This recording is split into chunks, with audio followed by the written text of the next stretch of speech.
क्या सच में 7 से 8 इंच ही मर्दानगी की पहचान है?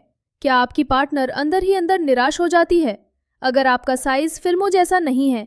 और क्या बिस्तर पर असली खेल सिर्फ लंबाई का है? अगर ये सवाल कभी भी आपके मन में आए हैं तो आज की ये वीडियो आपके लिए बहुत ज़रूरी है, क्योंकि आज मैं वो सच बताने वाली हूँ जो आपको कहीं साफ शब्दों में नहीं बताया जाता। और यकीन मानिए, इस वीडियो के बाद आपका कॉन्फिडेंस पहले जैसा नहीं रहेगा, उससे कहीं बेहतर हो जाएगा।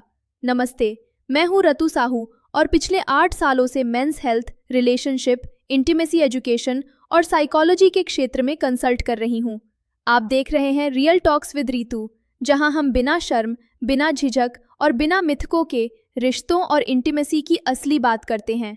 अगर आप चाहते हैं कि आपकी जानकारी सही हो, आपका कॉन्फिडेंस मजबूत हो और आपका रिश्ता हेल्दी हो, तो अभी इस वीडियो को लाइक करें, चैनल को सब्सक्राइब करें और बेल आइकन दबाना बिल्कुल मत भूलिए।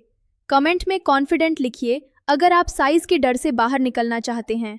अब सीधे मुद्दे पर आते हैं। मेरे पास रोज ऐसे मैसेज आते हैं जिनमें लड़के पूछते हैं, मैम मेरा साइज 4 या 5 इंच है, क्या मैं अपनी पार्टनर को संतुष्ट कर पाऊंगा? क्या 7 इंच से कम में मज़ा नहीं आता? क्या शादी के बाद प्रॉब्लम होगी? और सच कहूँ तो ये डर ज़्यादातर तुलना से पैदा होता है, दोस्तों की बातों से, इंटरनेट की झूठी कहानियों से और खासकर एडल्ट फिल्मों से। सबसे पहले एक साइंटिफिक बात समझिए। महिला शरीर की बनावट ऐसी है कि उसका अधिकतर संवेदनशील हिस्सा बाहर और शुरुआती हिस्से में होता है। क्लिटोरिस एक बहुत ही संवेदनशील अंग है जिसमें हजारों नर्व एंडिंग्स होती हैं। ये वही हिस्सा है जो असली आनंद से जुड़ा होता है। वजाइनल कैनाल लचीली होती है, लेकिन उसका अंदरूनी गहरा हिस्सा बहुत ज़्यादा संवेदनशील नहीं होता। ज़्यादातर आनंद शुरुआती 2 से 3 इंच के एरिया में महसूस होता है, जहां घर्षण और ब्लड फ्लो ज़्यादा होता है। मतलब क्या? मतलब ये कि अगर आपका साइज एवरेज है, यानी लगभग 5 से 5.5 इंच इरेक्शन के बाद, तो आप बिल्कुल नॉर्मल हैं। अगर 4 से 4.5 इंच भी है, तब भी घबराने की कोई ज़रूरत नहीं है। असली फ़र्क पड़ता है इरेक्शन की क्वालिटी, कंट्रोल, स्टैमिना और आपकी टेक्निक से। सिर्फ गहराई तक पहुंच जाना ही संतुष्टि नहीं देता। बहुत सारे पुरुष इस कोशिश में रहते हैं कि उन्हें पूरा अंदर तक जाना है, जैसे वहां कोई जादुई बटन हो। लेकिन सच ये है कि अगर पार्टनर पूरी तरह से उत्तेजित नहीं है और आप सिर्फ गहराई पर फोकस कर रहे हैं, तो उसे असुविधा भी हो सकती है।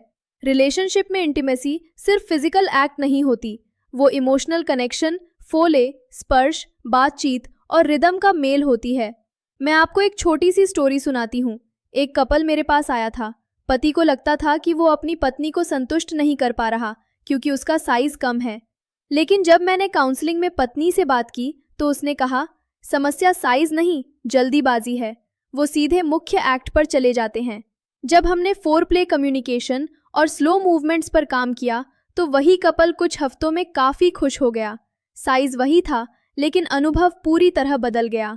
महिला शरीर उत्तेजना के दौरान खुद को एडजस्ट करता है।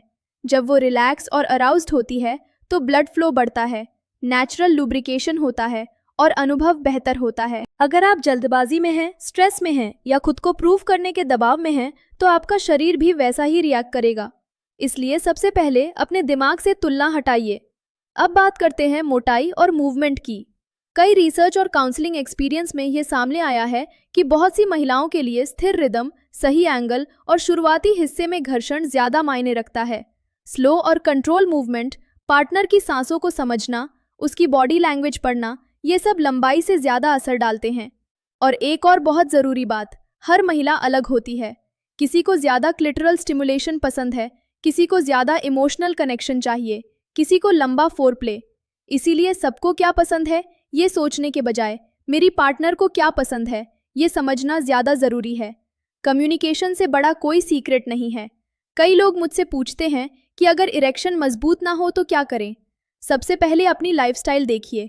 नींद पूरी हो रही है या नहीं? स्ट्रेस कितना है? एक्सरसाइज करते हैं या नहीं? ब्लड सर्कुलेशन बेहतर होगा तो इरेक्शन भी बेहतर होगा। स्मोकिंग, ज़्यादा शराब और एग्जाइटी, ये सब आपकी परफॉर्मेंस को प्रभावित करते हैं। नेचुरल सपोर्ट के नाम पर कुछ लोग तेल या सप्लीमेंट्स इस्तेमाल करते हैं, लेकिन याद रखिए, कोई भी चीज़ इस्तेमाल करने से पहले डॉक्टर की सलाह लेना ज़रूरी है। चमत्कारी वादों से बचिए और साइंटिफिक अप्रोच अपनाइए। अब मैं आपसे एक सवाल पूछना चाहती हूँ। अगर आपकी पार्टनर आपसे प्यार करती है, आपके साथ इमोशनली जुड़ी है और आप उसकी ज़रूरतों को समझते हैं, तो क्या सच में कुछ इंच ऊपर नीचे होने से रिश्ता टूट जाएगा? ज़्यादातर मामलों में जवाब है नहीं। रिश्ते विश्वास, सम्मान और संतुष्टि के संतुलन से चलते हैं, ना कि किसी मापने वाली टेप से। बहुत से पुरुष अपने दिमाग में एक डर लेकर जीते हैं कि मैं कम हूँ, और यही डर असली समस्या बन जाता है। परफॉर्मेंस एंजाइटी इरेक्शन को कमज़ोर कर सकती है। इसलिए जब आप रिलैक्स होते हैं, कॉन्फिडेंट होते हैं और प्रेजेंट मोमेंट में होते हैं, तो आपका अनुभव भी बेहतर होता है और पार्टनर का भी। रियल टॉक्स विद ऋतु का मकसद ही यही है कि आप मिथकों से बाहर आ और सच जानें। आप मशीन नहीं हैं, आप इंसान हैं, और इंसान होने का मतलब है इमोशन, कनेक्शन और समझ। खुद की तुलना किसी अवास्तविक इमेज से मत कीजिए। अपने शरीर को स्वीकार कीजिए, उसे हेल्दी रखिए और अपनी पार्टनर के साथ खुलकर बात कीजिए। अगर आज की वीडियो ने आपके मन का कोई डर कम किया है तो कमेंट में ज़रूर लिखें, अब समझ आया। और अगर आप चाहते हैं कि मैं 4PL की सही टेक्निक, परफॉर्मेंस, एग्जाइटी या इरेक्शन को नेचुरली बेहतर बनाने पर डिटेल वीडियो बनाऊं, तो कमेंट में अपना सवाल लिखें। हो सकता है अगली वीडियो आपके सवाल पर ही हो। इस जानकारी को उन दोस्तों के साथ ज़रूर शेयर करें जो आज भी साइज़ को लेकर परेशान हैं लेकिन खुलकर पूछ नहीं पाते। वीडियो को लाइक कीजिए, चैनल को सब्सक्राइब कीजिए और रियल टॉक्स विद ऋतु परिवार का हिस्सा बनिए। मैं हूँ ऋतु साहू और मिलते हैं अगली वीडियो में एक और ज़रूरी और सच्ची बातचीत के साथ। तब तक अपना और अपने रिश्तों का ख्याल रखिए।